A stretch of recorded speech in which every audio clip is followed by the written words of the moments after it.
It's me, Sailor Venus, Sailor V, Sailor's Hellas World here, Mina here, and today I'm going to talk about how legs breaking off a Irwin toy doll is, the worstest thing that can happen.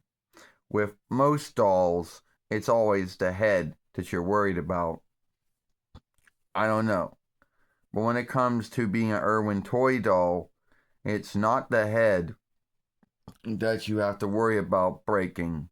It's the feet. It's the legs.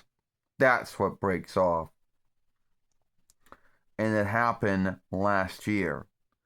Last year, without no warning, and I used to be, and we would work this one doll stand for me.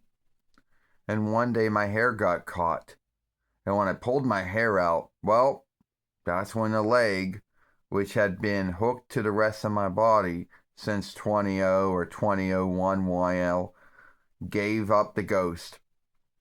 And you might ask yourself, how did we put my bloody leg back together? Well, over sticky ooze and this kind of tape that you work for, and a kind of strong tape. And that's how we got the leg to go back together. Because we could not afford a doll healing house. And it's not as smooth as you think. Because first you gotta get a hold of this business somehow, their website, whatever. Then you gotta call them. Then you gotta set up a scene. Then you gotta set up a fee. Then you gotta ship the doll out to them. Then you have to yield for them to get the doll. Then you gotta yield for them to work on the doll. Then you gotta yield for them to send the doll back to you. So yeah, we would be dollless for some time and down some gout.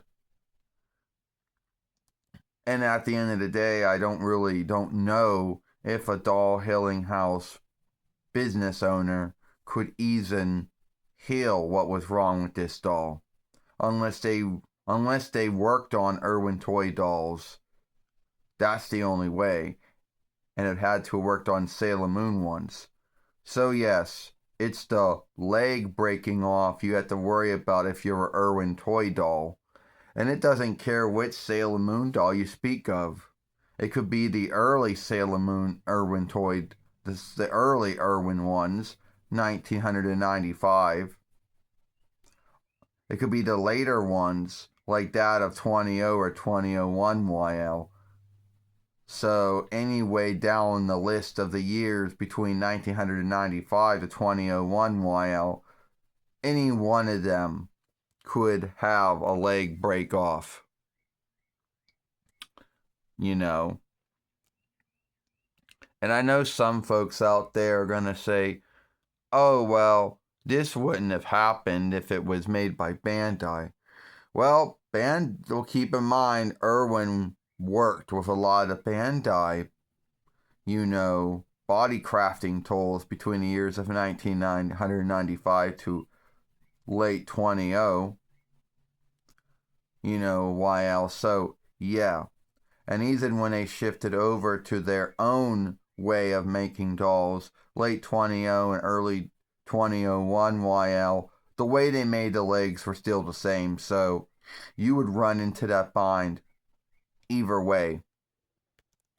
So you have to have some kind of tape.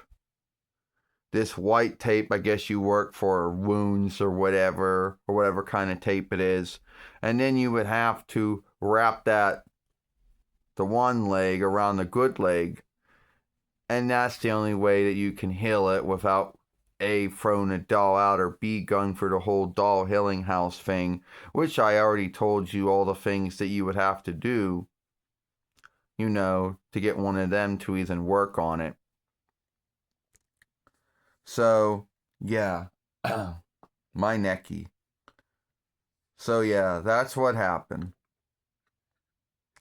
And yes, it's true, you got to worry about the legs coming off more than, would say, the arms or the, or you say the head. It's the legs you got to worry about when it comes to Irwin toy dolls. And I'll see you later.